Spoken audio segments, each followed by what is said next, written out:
Welcome back. Let's find out if we've got anything wrong so far. For that, we go to TV's Andy Levy. Thanks, Greg. Thinking about renaming this segment The Six. Ah, that's a good idea. Yeah. I like that idea. Yep, could work. Paul Ryan and his wine. Oh, Joe, you said your affluence is well known throughout this city. Yes. I don't think that word means what you think it means. I don't think it does either. Yeah. Okay. I realized that after I said it. Yeah, no, I figured you did, yeah. I don't know from them smart books. I know. I know. What does it mean, by the way? But I'm not really, I didn't bother to look it up. Yeah. John, I agree with you. This is everything that's bad about politics, this woman going up to the table. I have to say, though, as a libertarian, I have issues with conservatives as well as liberals, but this is something only really a liberal would do. What, go up and... Just get in someone's face at a dinner at a restaurant and start haranguing them about, you know, how can you do this when there are poor people? Well, I mean, look, once upon a time, no one discussed religion and politics in mixed company. Yes. Now everyone does, and I think conservatives give as well as liberals in that regard. Yeah, but we don't harass people at their dinner table. Not like we'll harass you at 5 o'clock. Yeah, exactly. Yeah. Bill, the two fine gentlemen dining with Congressman Ryan were not lobbyists. They were economists. I sit corrected. Okay. By the way, this woman, Professor Susan Feinberg, went up to the table. She tells Talking Points memo, quote, I started doing the envelope calculations and quickly figured out that those 2 bottles of wine was more than 2 income working family making minimum wage earned in a week. Okay, she was there celebrating her birthday. Yeah. Isn't that great? This is how she chose to celebrate her birthday. Yeah. By calculating this. There's a fly in the studio, by the way. Can any of you see this? No. No. I am not crazy. You are crazy. There's a little fly in the studio. It just buzzed me. There can be, you can be crazy, and there can be a fly in there. Well, there's definitely a fly. Yes. Anyway, that's how she chose to celebrate her birthday. Yeah. Let's get back to the fly. Yeah. Black fly in your Chardonnay. It hit me in the eyebrow. I would just like to point that out. You know, I think there's a suit in this, Andy. This is a dangerous, dangerous environment for you to be working. You might be right, my friend. I know a trial lawyer. Yep. Did you say child lawyer? Trial. Oh, damn. That's a great idea for a show. Yeah. Child lawyer. Child lawyer. Yeah. Type Yeah. deal. Yep. Yeah. May I approach the bench? And somebody has to lift him up. Oh, you could play that character. Oh. Andy, really?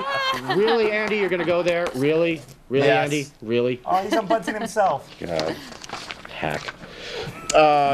Greg, a lot of debt ceiling. Greg, you asked, isn't it time we find someone who can explain how spending will help you out of a spending crisis? Yes. I think I can handle this one. I think it's like how if you catch your kid smoking, you make him smoke an entire pack of cigarettes at once so he gets really sick and then never wants to smoke again.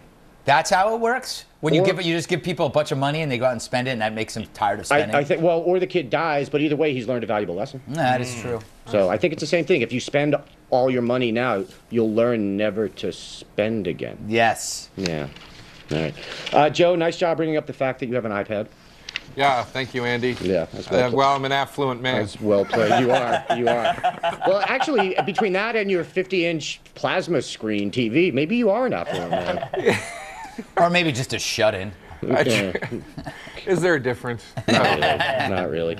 Courtney, you said your husband, who's a financial reporter, says we definitely have to raise the debt ceiling. He works for the lamestream media, doesn't he? CNN. Yeah. Oh, we have to bleep that. Exactly. John, read my lips. No new taxes. No, they're going to happen. Whether in the form of loopholes or not, they have to happen. Right. I kind of agree with you. Sorry. Oh, Yeah. wow, that's surprising. You. By the way, you know how the president said we need to pull off the Band-Aid and eat our peas? No, you don't know that? No. Yeah, I know that. He did say that. He did say that, People. of course. I know. A spokesman for the USA Dry Pea and Lentil Council, or USADPLC, tells the Washington Post they're not interpreting the president's remark in a negative context. He says they're taking it, quote, as a reference to the First Lady's push to get all Americans to eat a more healthy diet. But here's the thing I don't understand. Who keeps their peas under a Band-Aid? To peel back your Band-Aid and eat your peas? I mean, what kind of animal would keep their peas inside a scab? No, it's not that you don't... God, you're so stupid. You put the pea over the wound and then cover with a Band-Aid, and the natural oils and essence of the peas help you heal. Oh, okay. Do you know nothing? No, I stand corrected. Oh. I can't believe I had to explain that. Light bulb wars. Joe, you said the left is in bed with the green dollar machine, the right is in bed with energy, but the light bulb manufacturers actually want this bill. Oh. Keep it up, Levy. Yep. That fly won't be the only person that hit you in the eyebrow. I think I might have just killed the fly, actually, Joe. You might want to learn from that. All right, fair enough. No, I don't like that.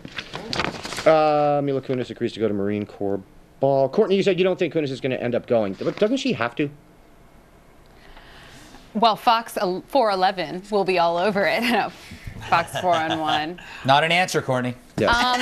No. So here's my deal with Mila. Mm-hmm. I thought she was really awesome. Like, my perception of her from seeing her on movies and all that. And then when I interviewed her, she wasn't too nice. So maybe that's why. That was I kind of think Yeah. An amazing story. Maybe This is a good she thing to won't do go. for your TV show. Yes. Is to trash the people I you am have not on it. going to sit here and let you badmouth America's sweetheart, Mila Kunis. Oh, come on. She's Not on actually my watch, Ukrainian, Courtney. Andrew. Not on my There's watch. no other show that trashes celebrities out there. And I'm not trashing, I'm being real. You are. I'm telling my real life experience. And people should just be nice to Well, me. all right. If you're keeping it real, it's fine. Yeah, that's all I need. I'm We keeping should do it a show free- called for Keeping It real. Real. Right. Bill Kunis and Justin Timberlake are not dating. A rep for Timberlake tells the website Gossip Cop, quote, Justin is not involved with anyone. Oh, well, if the rep said it, it must be true. Open your eyes and log on to TMZ, man. They're totally smooching. They're just friends, possibly friends with benefits. Smooching. Bassist for Coheed and Cambria Bassist. arrested. He told the pharmacist he had a bomb. Yes. Whatever happened to I have a gun? Maybe he thinks that they won't shoot you if Where you is have this- a gun. I just don't And you know don't where have to this- show a gun. You just have a bomb on me. I guess. I guess that's how it works. I don't know. Bill Soundgarden is on a reunion tour. And Black Eyed Peas taking an indefinite hiatus. You got to say, this is just like killing bin Laden. You got to give Obama credit. Yeah, it's true. He's keeping us safe. Yeah, he is. Say what you want. It happened on his watch. I'd like to think Yeah. the previous administrations had something to do with it, but at the same time, you got to give the guy credit. Yep. You know what I heard was that actually the bassist from Coheed and Cambria went up to Fergie when it said, "I have a bomb if you don't stop performing." Right. That's really what it was. Well, I like the fact that the Black Eyed Peas are listening to their fans who said, Yeah. please don't play anymore. Yep. And just lastly, Bill Longface, a.k.a. Taboo. Oh, sure. He'll be fine. He's keeping it on the positive. He's keeping on the positive as his Yeah. jaw grazes the floor Yep. as he walks. Yes. Yep. Lawn face. I am done. Thank you, Andy. Coming up, Courtney Friel narrates what may be the most unusual segment ever on TV. She'll be keeping it Friel. You won't want to miss this, people. And make sure to download the Fox News application for your iPad. Get Fox News alerts, stream live video, and watch the latest Red Eye clips all for free. You can download it from the Apple App Store or go to foxnews.com/iPad for more information.